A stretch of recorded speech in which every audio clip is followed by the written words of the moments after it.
We're live.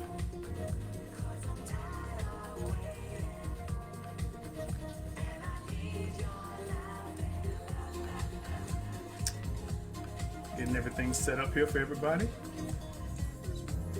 Hello, how y'all doing? How you doing? Trying to make sure I got everything set up. I hope everybody's doing well. Usually give about 5 minutes for people to kind of gather around. Trying to see if I can get you guys on the phone so I can see your comments. Doesn't look like I can.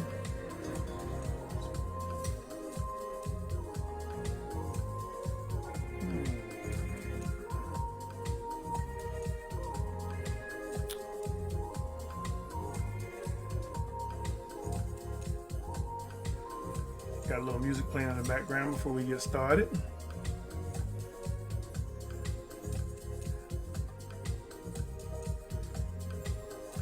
Hope everybody's been having a great day. As always, I hope everybody's well, and I hope they're staying protected during these challenging times. Hey Barry, how you doing, man? Uncle Milty, huh? Gonna go back on me a little bit. Go back in time on me. I'm trying to see if I can get you guys on the phone live so I can see your comments this time, but it doesn't seem to be happening here. I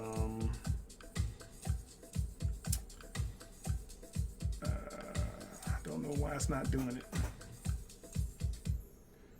Because you can see the first few people's things, but I can't see what everybody else is doing. Been a couple of minutes. We're going to wait a little bit longer, see if we get some more people to join in. I know not everybody's going to announce their appearance, but it helps when they do.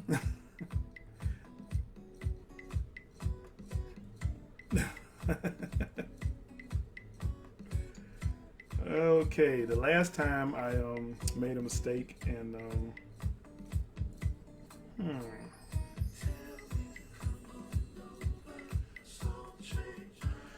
don't seem to be able to pull it up on my phone. Hey Jeff. Okay. We got you, man. We got you.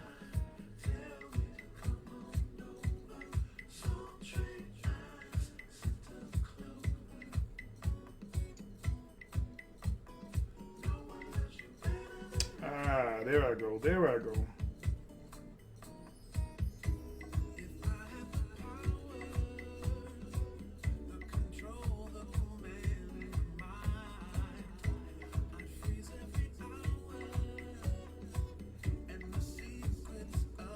Y'all see me looking down, it's because I'm trying to find myself live here.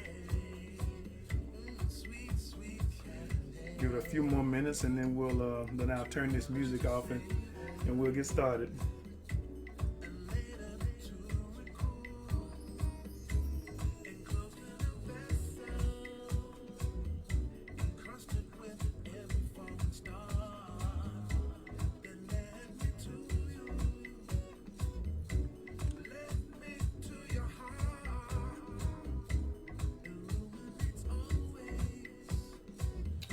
Okay, let me see.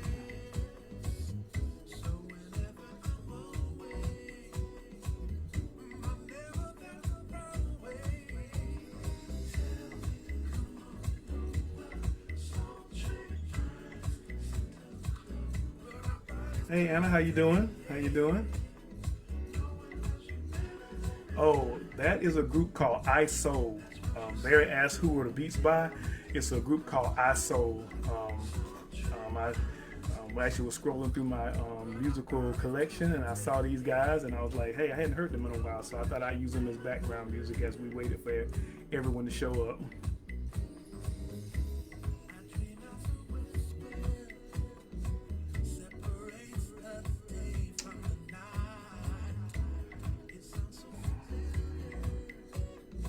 I keep looking at my phone because I keep trying to get it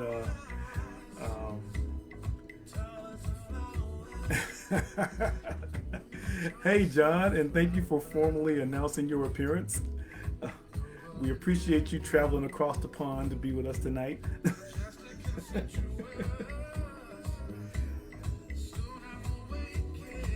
Still trying to get these get this up. So again, like I said, if I don't see your comments tonight, it's not because I didn't try. Oh, it's 5 minutes past. Okay, alrighty then. Alrighty. So I'm gonna cut this music off so we can get started here. Looks like I'm not gonna be able to pull you up on my phone. So like I said, if I don't see your comments, it's because of I can't put the phone on. Okay, let's turn this music down a little bit. Alrighty then. So hello everyone. Milton Davis here. It's Wednesday, August 5th. Here, I'm glad you guys showed up for another reading. Tonight, I'm going to be reading a story called Abasa's Promise. It's from my story collection called Fallen, Shange and Mijoga. And before I start reading, I want to give you a little background on this story collection and the characters. This actually started as a spontaneous collaboration between myself and Chris Mosby. Chris, I've known Chris for a long time, known him from back the Black Superhero days back in 2008. And Chris is an amazing artist. He did all the artwork for this character and for the story collection. And as I was writing, one day I got a image from Chris that he had drawn, and it was a picture of this warrior woman and a lion. And I looked at it, I was like, man, this is tight. So I got in contact with him, and him and I started brainstorming, and we came up with the storyline behind Shange and Mijoga. And the storyline is basically that Shange was a celestial spirit, and she was in charge of overseeing the people on Earth. And one particular person caught her eye. It was a chief by the name of Mijoga. And she became so enraptured with him that she started to come down to Earth, and the relationship developed between them. But that relationship was taboo. Celestial spirits were never supposed to have contact with the creatures that they oversaw. So, as punishment, Shange was thrown from the heavens and placed into a mortal body. And originally, Mijoga was supposed to die, but Shange's mother spirit stepped in, and Mijoga's body was transformed to that of a lion. And as penance, I guess you can say, Shange and Mijoga basically travel East Africa, and they actually do errands and do different things for the spirits, and hopefully that one day they will be forgiven, and Mijoga will be reinstated to his body, and hopefully Shange hopes that she can stay on Earth with him. So that's basically the background of the story. The two of them originally appeared in a Changa story called Monake Tembo, which means it's just Swahili for the elephant woman. Later on, I decided to write a story specifically for them called The Blood Eaters. I sent it to Chris, said, hey, check this story out. And then Chris started doing pages. And what it resulted was this graphic novel, The Blood Seekers. So this was the first complete story of Shange and Mijoga together. But it wasn't the only story. I started writing other stories, and then I came up with a collection. And over the years, Chris did more images about Shange and Mijoga. So I decided to collect those images and those stories into a short story collection called Fallen. And it's basically different adventures. Another note is that the adventures of Shange and Mijoga actually take place during and in the same world as Changa. So the stories actually happen in East Africa, and they happen around the same time Changa was on his adventures, to give you some kind of perspective of the world. So that's the background. Speaking of Changa, got to put a plug in. The Changa and the Jade Obelisk graphic novel is available. We have the standard version and we have the deluxe version. The deluxe version has all the perks from the Kickstarter. The standard version of the story itself. So that's the plug. So anyway, the stories within Shange and Mijoga are separate stories. They are can be read individually. They're not necessarily linked together and with cliffhangers or anything like that. So it's a long story, so I'm going to go ahead and get started, and hopefully you guys will enjoy it. Abasa's promise. Shange awoke in confusion. She sat up straight, grasping about for her weapons and searching frantically for Mijoga. It took her a few more moments to realize she'd been asleep. She sat still, breathing deeply to calm herself. Sleep was a new state for her, something she had yet to become accustomed to. As a spirit, the condition did not exist. She kept a constant vigil from the sky, her sight always on those who prayed to her. Months after her exile, she still did not sleep, her conscience mocking her former state. But gradually the demands of her body would not be denied. Sleep usually caught her off guard. She often awoke in rugged places and awkward positions which caused her to ache for hours or days afterwards. She rubbed her eyes, then looked about. Expecting to see Mijoga lounging nearby as he always did, she jumped when she saw the back of a nude man stretched out beside her. How did he come so close to her without her knowing, she couldn't figure. It was especially puzzling that Mijoga did not warn her. "Mijoga!" she shouted, not caring if she woke the interloper.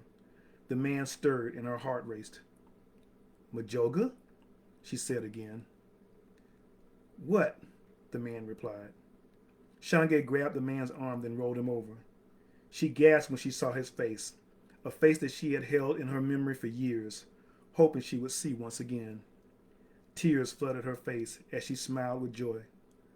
"Mijoga! Mijoga!" she sang as she shook her lover from the grip of sleep. He knocked her hand away. "Shange, what?" It took Mijoga a moment to realize what had occurred. His eyes widened, then he inspected his body. He gazed at his hands, his arms, his manhood, his legs and his feet. Shange's eyes followed his until their eyes met, and he shared with her the wonderful smile that drew her down from the heavens and into his arms, the arms she ached to be held by. They leapt at each other, hugging and kissing almost violently before falling into love-making just as vigorous. When they were done, they held each other tight, afraid to let go of what they both had longed for. "You have been forgiven," Mijoga said, his voice as resonant as she remembered. Yes, I have," Shange replied. "And they have let you stay with me," he said. Shange kissed him. "Yes, they have." Mijoga looked skyward. "I guess I will stop cursing them now." He held her tightly, and pain bit into her back. Shange pushed away as Mijoga let her go. "What is this?" He looked at his hands in horror. They transformed before his eyes, back into the paws they had once been. "No! No!" Shange shouted. Mijoga fell to the ground in spasms as his body reverted. Tan fur usurped his skin, his hair extended into a tawny mane. The last to revert was his face, his eyes filled with hate, then finally resigned to the fate that had been forced upon him for a mutual transgression. The pain was still in his eyes after he resumed his feline form. He looked at the sky, then loosed a mournful roar before running into the bush. "Mijoga!" Shange reached out to him, but could not follow. She collapsed where she stood, then curled up onto the grass, her body racked with sobs. "It is a sad fate you are forced to live." The strange voice forced her to her feet, swords in hand. She looked at a tall, muscular man wrapped in leather and leopard skin, his patterned face reflecting her emotions. "Is this how our gods reward us for love? By punishment?" He scowled. "Such beings do not deserve our praise." "Who are you?" Shange demanded. "I am Abasa." Shange thought for a moment, then her hands tightened on her swords. "Are you responsible for what just occurred?" Abasa looked away. "I am." Shange raised her swords, and Abasa raised his hands. "I did not do what I did to offend you. I did it to show that those above are not the only ones that can grant you and your love a reprieve." "How do you know of us?" Shange asked. "I am a shaman. Abasa replied. The spirits talk to me. Your story is an especially sad one. I sought you out to help you. With the proper items, I can lift your punishment. You and Mijoga can live a life of a man and a woman, with a home and children. I can grant all of this to you, but first you must do something for me. Shange continued to hold her swords at guard. For years she'd roamed the land as servant to those she once shared the sky, doing their bidding as penance for a grievous violation, loving that which she was chosen to protect.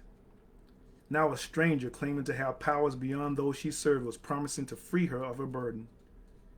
She knew the others would have something to say about this if it was possible, but they had been silent. You wish me to believe you can break that which was forged by those much stronger than you? Abasa nodded.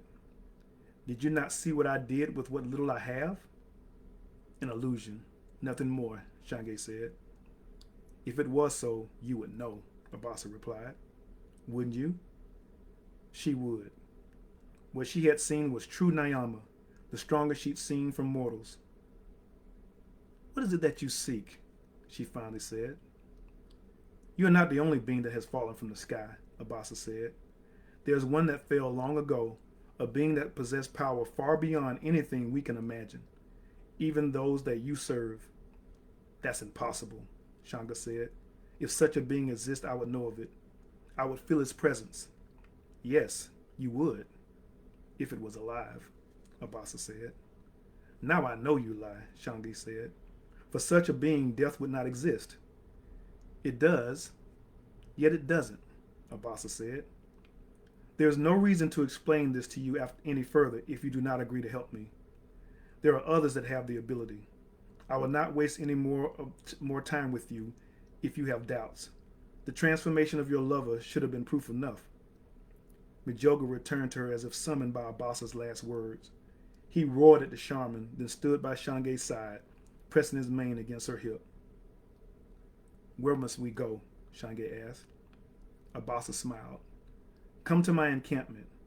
There are others you should meet. They suffer as you do. Others that suffered like her? Shange did not believe there were others like her. We will come, but I make no guarantees, she finally said. Good, Abasa replied. Follow me. Mijoga and Shange followed Abasa across the rolling grasses and through herds of grazing animals. His encampment emerged over the horizon after a few hours. It was an elaborate sight, one resembling that of a traveling person of power. An entourage came from the camp to meet them, its excited members gathering around Abasa and showering him with all manners of praise. After a few minutes of adulation, they broke away from the Sanchai and descended upon Shange and Mijoga. They showed no fear of Mijoga, speaking to him as if they knew he could understand and digging their hands into his mane to massage his scalp, something Shange did almost every night. Mijoga made no threatening moves toward any of them, contributing to her awkward feelings. A woman appeared before Shange, a young, umber-skinned beauty whose styled knots of hair covered her head. She wore a simple green kanga that fitted her narrow body. Are you the star goddess? She asked. Shange was surprised by the question, but she managed to reply. I am no goddess, she replied. But I did once dwell with the stars. The woman smiled. I am Aisha. Baba Abasa has long searched for you. You are the key to opening eternity. Shange was disturbed by her words. She was about to confront Abasa when the woman grabbed her arm and began pulling her. Come with me, the woman said. We have prepared a feast for you and the others. You must get to know us and them before we go on our safari. The woman led Shange to the center of the encampment. A large fire blazed, surrounded by smaller cooking fires where the meals were being prepared. Drummers ringed the outside of the clearing. They began playing as soon as they saw Shange and her escort. Dancers appeared from the tents, moving their supple bodies in time with the vigorous rhythm. Shange found herself enchanted by the cadence, her steps falling in sync. But it was the food that captured her the most.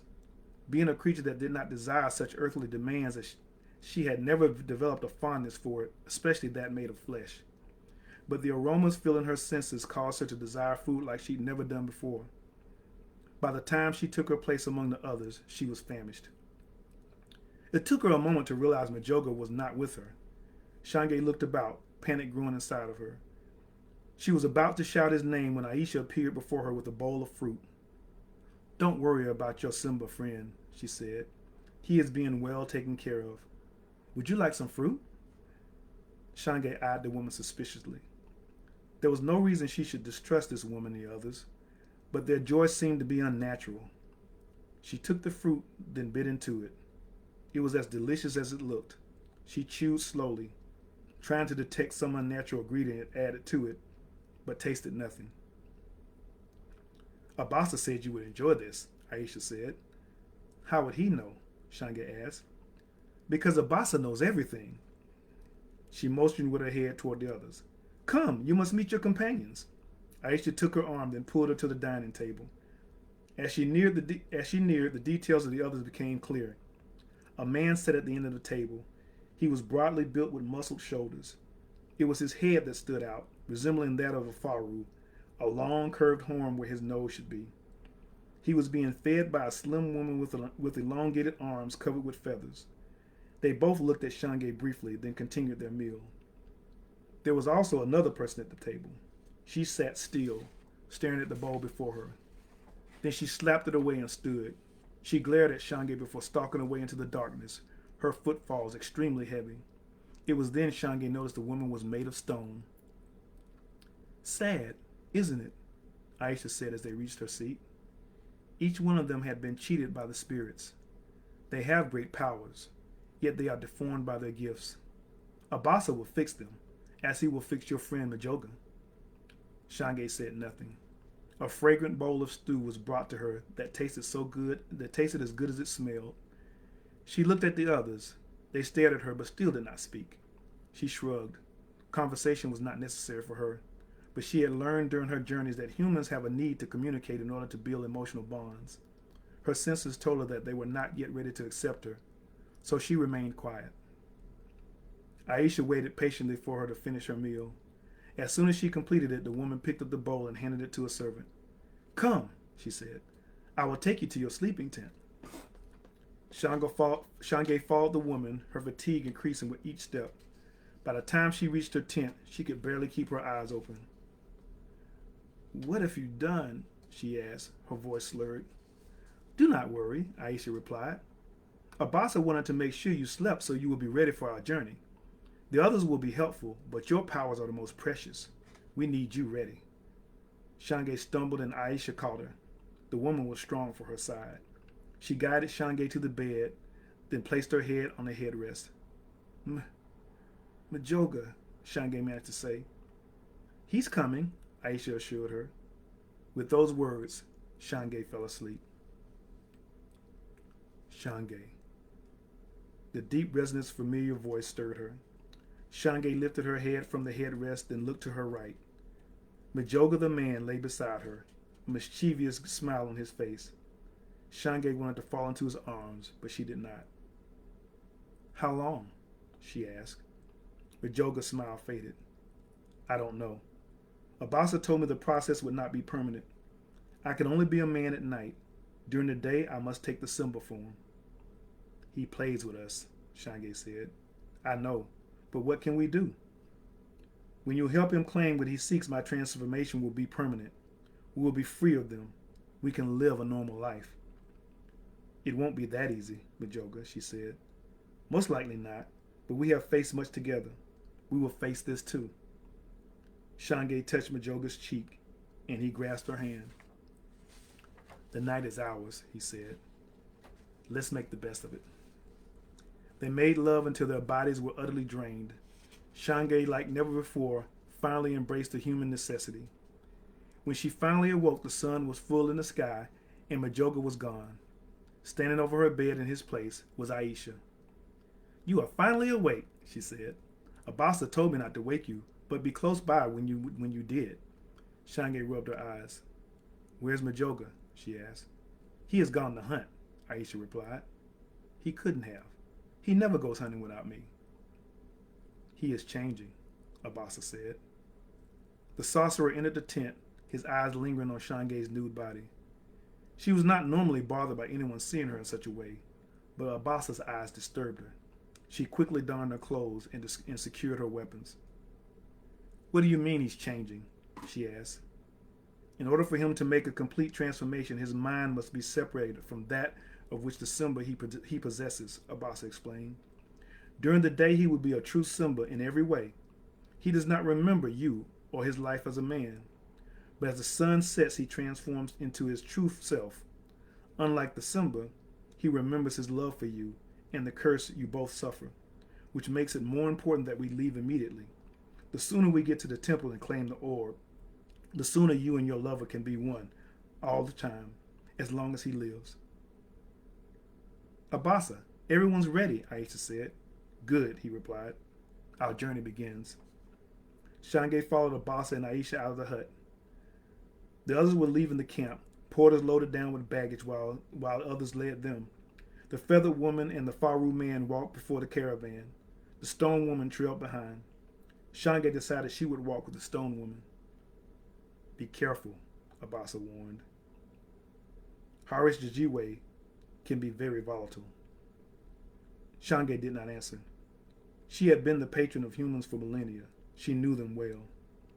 She walked to the woman, then walked beside her, matching her ponderous gait. They said nothing as they traveled, Harish Jajiwe glancing at her from time to time. When they took their first rest, they sat together under a small tree. Shange ate what they served. The stone woman took no food. Instead, she stared at Shange as she ate. "I've forgotten what food tastes like," the woman said. "I never knew," Shange replied. "How could you not know? Where I am from, there is no need to eat. This frame requires it, and Abasa's food seems quite appealing." "There is much that is appealing about Abasa, but the sooner I'm rid of him, the better. There is no such thing as an honest sorcerer." "Is a sorcerer the reason you are as you are?" "Of course it is," Harish Jajiwe shouted. How else could this have happened?" "You could have angered the spirits, as I did." The stone woman seemed to calm down.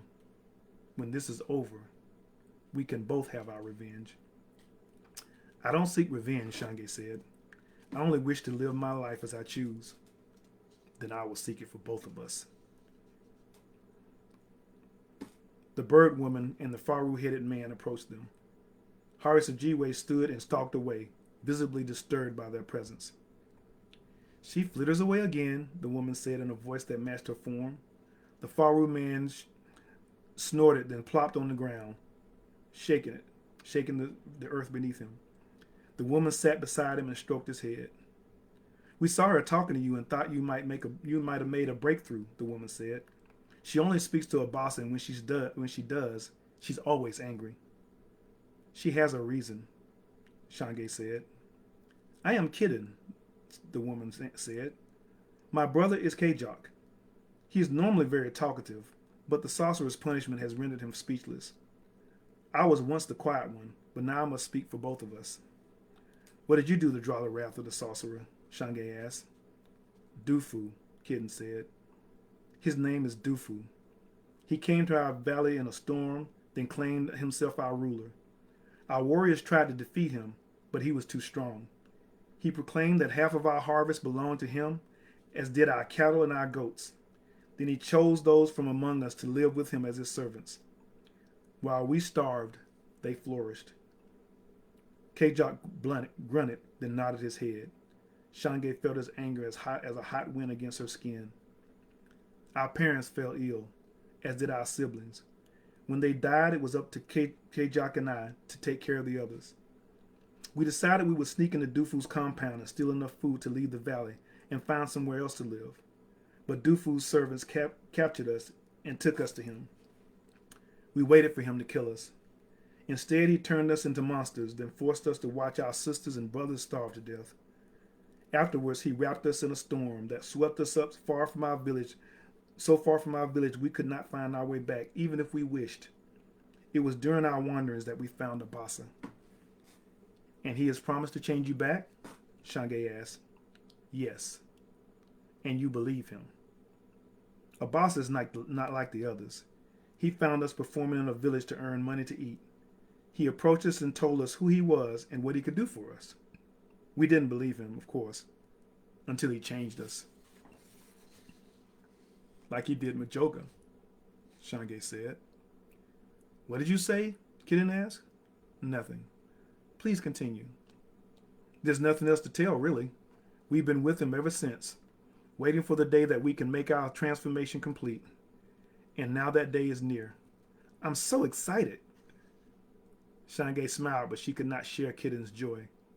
She desired for Mijoga to have his former frame more than anything, but she was suspect of Abasa's claims. But if she felt this way, why was she with him? The group resumed their journey. They traveled through the savannah into the high pasture, eventually crossing the low hills to descend into the rocky valley. The second day was spent crossing a turbulent river swollen by the recent rains. The task was so tiring they spent the next day at rest, Shange anticipating the night so she could spend time with Mijoga in his human form. During the entire journey, Shange had seen Abasa only from a distance. The sorcerer seemed constantly preoccupied, spending his time giving orders to his servants and having intense conversations with Aisha. However, 2 days after crossing the river, the sorcerer found his way to Shange's side.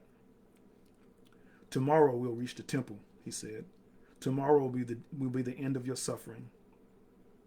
How can you be so sure? Shange asked. I have spent most of my life among the spirits. I know what true power feels like. Although you are powerful, I don't think you are strong enough to transform us all. Such a task would take more than you possess. You are correct, Abasa said. On my own, I could not help any of you.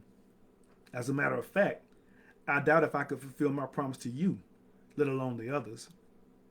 So you have misled us all, she said. No, Abasa answered.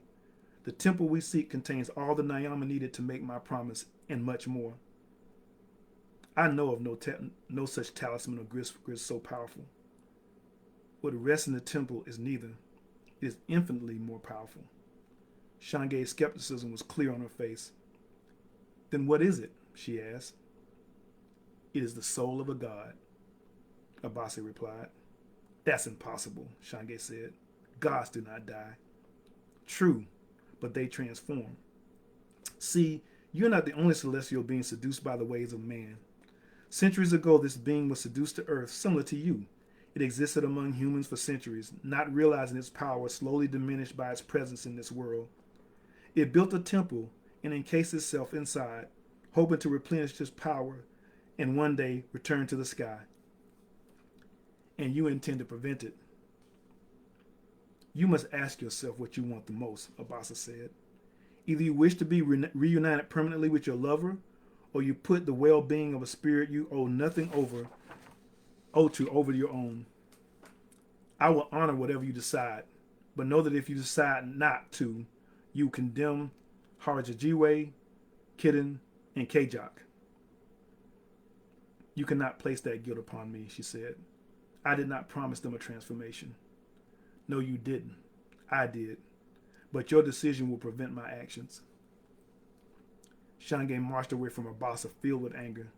She did not believe in violating graves, yet if he chose not to, she would not receive the transformation she wanted, nor would the others. Although she could endure her consequences, she did not know how the others would fare. They are not your responsibility anymore, she said to herself. You owe them nothing. The words were easy to say. The emotions were more difficult. When Mijoga came to visit her that night, there was no lovemaking. Instead, they lay entwined in each other's arms as she told Mijoga of her dilemma. The former chief took on a thoughtful look Shange imagined he shared with his people before she stole him away. When he finally looked into her eyes, Shange could sense his pain. I want nothing more than to be with you as a fully formed man, he said. Yet I understand your doubts. If I was in your place, I'm not sure what I would do. Whatever you choose, I will abide by it. Shange pulled Mijoga close and kissed him. You are worth losing the heavens for, she said. And you are worth losing my being, he replied. Break.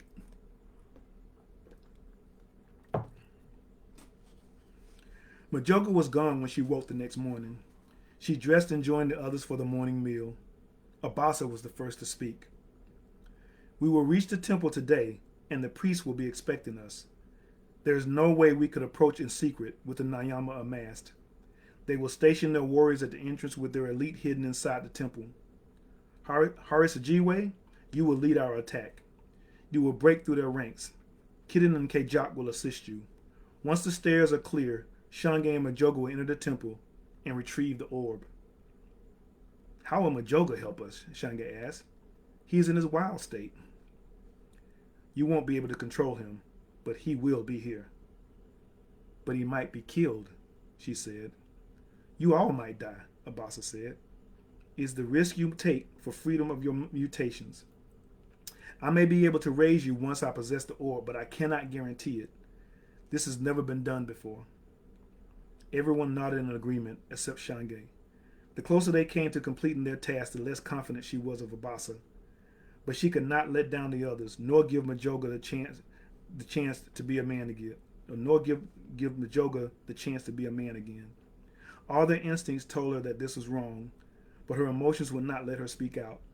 The chance of having Mijoga as himself was too strong. Kidden flew ahead of the group as they made their way along the circuitous route, following the hills and valleys leading to the temple. After a half a day walk, Kidden appeared, landing in front of them. The temple is beyond the next hill, she said. There are about 20 guards at the base of the hill. A few villagers are scattered about, mostly the women and children of the guards and the priests, I suspect. Good, Abasa replied. Maybe they are not expecting us. Then let it be done, Harisajiwe blurted. The sooner we're done, the sooner I'll be back to my normal self and I can be rid of you all. Harisajiwe sprinted down the road. Wait, Abasa called out, but the stone woman was almost out of sight. Shange took chase. She was not going to let the woman face whatever lay ahead alone, even though she felt it was wrong. The road before her tumbled into a deep valley. The hill was further, the land around it cleared of bush. Harisajiwe was almost to the temple, the guards converging toward her. For a moment, Shange thought the stone woman would be able to take the temple on her own until she saw the others. Warriors rushed from the villages and from the temple entrance. Harisajiwe plunged into the horde, bodies flying in every direction from the impact. Soon afterwards, she flailed with her arms, knocking warriors down and away as she strode up to the temple stairs. A shrill cry drew Shange's eyes overhead. What she saw astonished her. Kidden flew past her and down into the valley, carrying Kajak in her claws. The duo swooped at the converging warriors until Kajak's feet were only inches from their head. She dropped him into their midst, and Kajak bellowed before swinging his head from side to side. The stunned warriors fell away momentarily, then attacked Kidden circled and then attacked. Kidden circled the battle, diving into the throng and using her claws to drive back any warriors that came too close. Shange's pace slowed as she watched the battle play out. A grim realization came to her. They were not going to survive. There were too many warriors, and they were too well trained. You are correct, Abasa said. The sorcerer stood beside her, his face calm despite the desperate drama unfolding before him. Shange began to run, but Abasa grabbed her shoulder. Her legs stiffened and her arms fell to her side. Not yet, he said. But they will die, Shange shouted. Yes, they will, Abasa replied. Would you rather it be you? This is wrong. This is necessary, Abasa said. They knew the risk before they joined me. They knew they might die. Still, they were willing to follow me in hopes that I could change them. They did not know they would be sacrificed. No, they didn't, Abasa said. If there was any other way, I would have taken it. But what is their sacrifice compared to all the good I will do for others once I possess the Nyama inside? I won't help you, Shange said. You will, Abasa replied. But if you don't, you will lose Mijoga. His wild self will take over and he will disappear into the bush. I cannot restore him to the man you wish him to be unless I possess the soul. Shange watched the battle unfold. Harisajiwe had killed the temple guards and ran to help Kidden and Kajak. Kitten was earthbound, standing beside Kajak and fighting with all she had. Both were bleeding profusely. Shange prayed they would survive. Kitten collapsed and Kajak threw his body over her. The warriors plunged their spears and swords into the duo until Harasajiwe reached them and began breaking them apart. The warriors rallied around the stone woman, pressing their attack. Harasajiwe's stone-like skin succumbed to the countless blows and blood spurted from her wounds. The sight of her own blood seemed to push her anger higher, and her attack redoubled. Soon it was only Harasajiwe and one warrior. The warrior charged the stone woman with his spear. Harasajiwe slapped the weapon aside, then gripped the man's neck with both hands. The man clawed at her hands as she choked the life from him. Soon his arms fell to his side, and his body went slack. Harasajiwe kept her grip a moment longer before releasing the warrior. The man fell to the ground dead. Harasajiwe let loose an earth-piercing cry, shuddered, then fell on top of him. Abasa removed her hands from Shange's shoulder. Feeling came back to her legs. She immediately spun to face Abasa, both swords drawn. "You know what will happen if you kill me," he said. Shange held her blades high for a moment longer before lowering them. Abasa smiled. "Our reward awaits," he said. Abasa proceeded down the hill and Shange followed. The sorcerer strode through the bodies without a glance. Shange stopped at the bodies of the others, overwhelmed by her shame. She could have helped them, yet she let them fight alone so she could save Mijoga. She said a prayer, hoping her words would ease their passage into the afterlife. She would pour libations for them later, hope they found in the spirit world what eluded them in the material. She climbed the steps to the temple entrance. The mausoleum was devoid of any decorations. The paint long faded away. The tapestries that normally adorned the walls disintegrated with time. All that remained was a simple white marble tomb resting on the top of a granite dais. Abasa stood at the base, looking at her expectantly. Shange trudged to the tomb, then glared into Abasa's eyes. "Open it," he ordered. Shange placed her hands on the marble, then jerked them away. Instead of cold stone, she felt warmth and movement. She touched the tomb again, and it throbbed in rhythm to her pulse. She looked at Abasa. "This is not right," she said. Abasa's eyes narrowed. "Remember why you are here." The mausoleum echoed with Mijoga's roar. She turned to see her companion saunter into the temple, and their eyes met. He was there, but only barely. With no other choice, she gripped the edge of the tomb, then pushed. The lid fought her. She braced her feet, then pushed harder. The lid budged, but still resisted. Shange took a deep breath and pushed again. The lid slid aside, an eerie light escaping from its confines. The Shange looked into the tomb. An orb of light pulsed, cradled by silk blankets. She reached into the tomb, then picked up the orb. The sensation coursing through her was like one she knew from long ago, from a time when her home was the sky, and she looked down on those she now lived among. She knew what she had to do. "You do not deserve this," she said to Abasa. "You are not worthy of it." The energy bolt from Abasa's hand struck her unaware.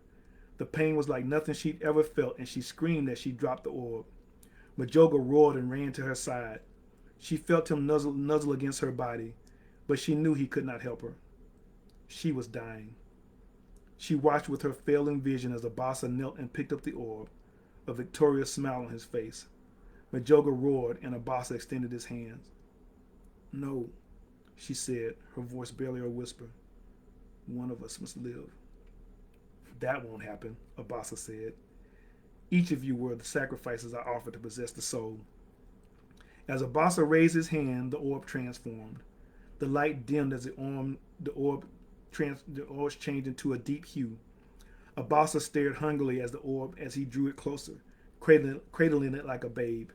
He looked into Shange's eyes, a malevolent smile on his face. "Thank you, Shange," he said. He pushed the orb against his chest, and it melted into his body. Abasa threw his head back, his mouth agape as the body took the hue of the orb. For a moment, his body shimmered, then solidified. When Abasa looked at her again, his eyes blazed like a raging fire. Behold your new god, he said. Shange drew her swords.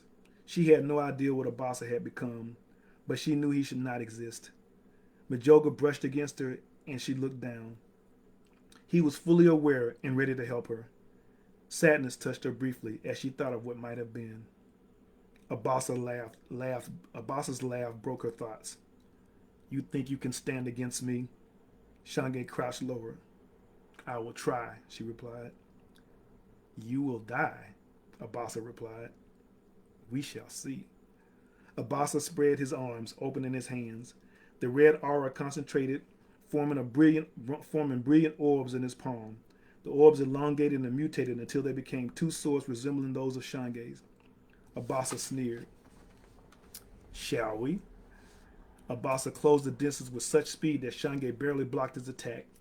Flames flashed as their weapons met, the heat searing Shange's hands.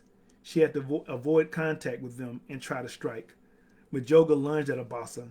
The sorcerer swiped at the lion's head, his sword brushing his mane and setting it aflame. Mijoga howled as he rolled, attempting to put out the fire. Shange could not reach him. It was taking her all her effort to keep Abasa at bay. You will lose, Abasa said. You are the final sacrifice. Once I take your life, the transformation will be complete. Shange struggled on, dodging Abasa's flaming blades, spurred on by Mijoga's pain-filled roars. She was weak, weaker than she'd ever felt before in this form, but she would not yield. She would not be a sacrifice. She would not let Mijoga die. The frustration on Abasa's face gave her some satisfaction. They continued the duel, the sun setting on the horizon as darkness crept into the temple. Abasa maneuvered between her and Mijoga, and she saw her wounded lover sprawled on the temple floor, barely moving. She paid dearly for the distraction. Abasa's sword grazed her right thigh, searing her flesh. She fell onto her knees and dropped her swords as she reached for the wound. Die! Abasa shouted. He lunged for her, then jerked still. Mijoga had managed to sink his teeth into Abasa's leg. As the sorcerer struggled free, Shange grabbed her swords. Abasa finally kicked free of Mijoga's maw, then spun into Shange's blade. She screamed as she drove them into his chest, then let them go as she fell to the ground. Abasa's shocked face went flat as he fell onto the ground as well. Shange watched as the illumination that filled him separated, then hovered over his corpse. It solidified into a human shape, bright balls of fire appearing where eyes should be.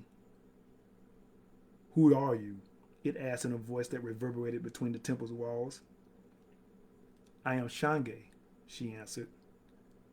Why did you disturb my sleep? It asked. It was not me. It was him. Shange nodded at Abasa's body, and the being looked upon it. He wished power he did not deserve, it said. What do you wish? I wish to be human, she replied, and I wish for my lover Mijoga the same thing. The being turned his head to look upon Mijoga. I cannot grant your wish, it said. Those that you serve are too powerful for me to challenge. For now. Then heal us, Shange pleaded. If it is in your power to do so. The being nodded. That I can do. The being glided to Mijoga. It brushed his mane with his hands, and the hair became as it was. It ran his hands along his body, the burned skin and bruises dissipating. It drifted to her, repeating its gesture. Warm pleasure surged through her body as the being repaired her skin and bruises. What about the others? Shange said. I cannot help them, it said. They are far beyond this world. The being's eyes looked upward. I must go, it said. Wait, Shange cried out. Why did you help us? Because you brought me a sacrifice, it said. It glanced at Abasa's body. The being rose into the sky, eventually dispersing into the dawn's light. Shange looked into the sky for a moment, then hurried to Mijoga. Their eyes met, and she knew he was still inside. She sat beside him, hugging his neck as she buried her face into his mane. We must be more careful, she said. Hope made us careless. Mijoga let out a small roar. Shange stood, then gathered her weapons. She took one last look at Abasa's corpse, then walked away from the temple in the morning light. Mijoga followed. The end.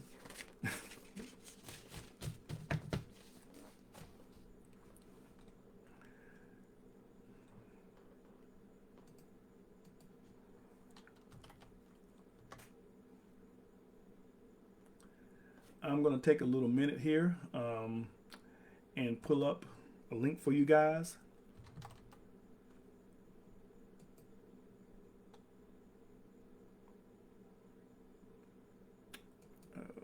Okay, copy. I hope you guys enjoyed the story. That was Abasa's Promise.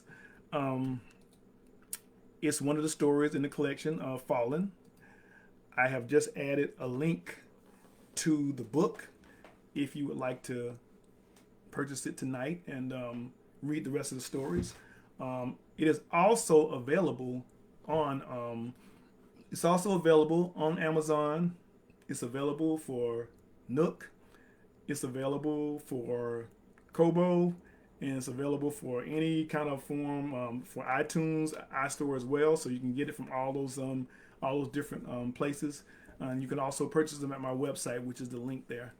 I'm going to wait and see if anybody has any questions because I know you guys are on a delay. I just saw Anna say that she loves lions, and I do too, actually. Let me take another sip of water to wet my whistle a little bit.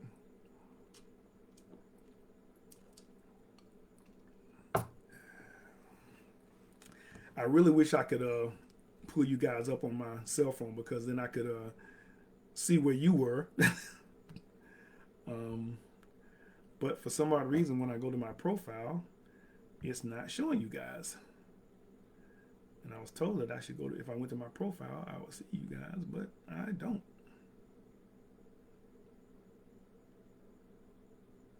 Okay, now I see you guys. Look at this. Okay, now I see you.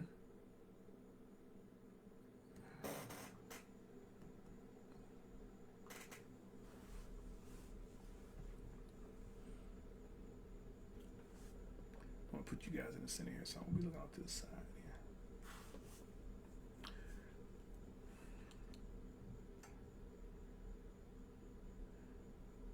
here. Okay, Desmond just asked, am I still doing a graphic novel? Actually, Chris is actually working on a graphic novel that is based on one of the stories in Fallen. He's actually sent me a few images from it, so and they look great as always. So I don't know when it's going to be complete. We kind of do this thing on our own pace. And so whenever it's done, it's done. Hopefully we'll have something, within the next few months. But as soon as we do have something, I will let you know. I do need to tell you guys that there is cultural nudity in these graphic novels. So they're not the kind of comic books you want to share with your kids. Think about like heavy metal or something on that level, and that'll give you an idea of what the how the Shange and Mijoga graphic novels are. Hi Heather, you're welcome. Hey John, I'm glad you enjoyed it as well. And John asks, is there going to be, would I have a plan for next week? Actually, I do.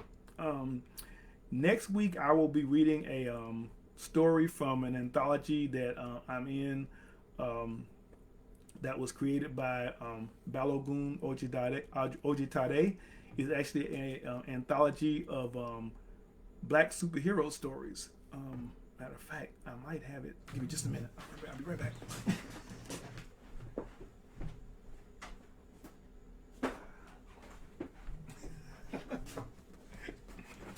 Yes, I do. Next week, I'll be reading my story from Black Power, which is the black superhero anthology that was published a few years ago by Balogun Ojitade. This is a great book, as a matter of fact. It's got some great stories in it. The name of my story in here, let me find it, because I should know it by heart, but I don't. The name of my story in here is called Ghost. And I will be reading Ghost next weekend. I mean, next Wednesday, so you guys can check it out. Again, this is called Black Superhero. I mean, Black Power. I'm sorry. See if there be any more questions. Wave at a few folks while I got the time. Okay.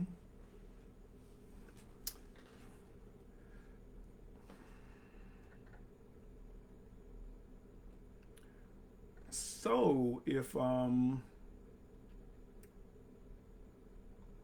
no one else has any questions, it's 9 o'clock, so I'm gonna sign off. Again, thank you guys for checking me out and spending some time. I will be saving this, and it will be on YouTube, on my YouTube channel. That's where all of my videos are, and I'll be sharing it tomorrow as well. So again, thank you guys for coming. Hope you enjoyed the story. Hope you get a chance to check out the book and let everybody else know about it. And I will see you next Wednesday. Bye.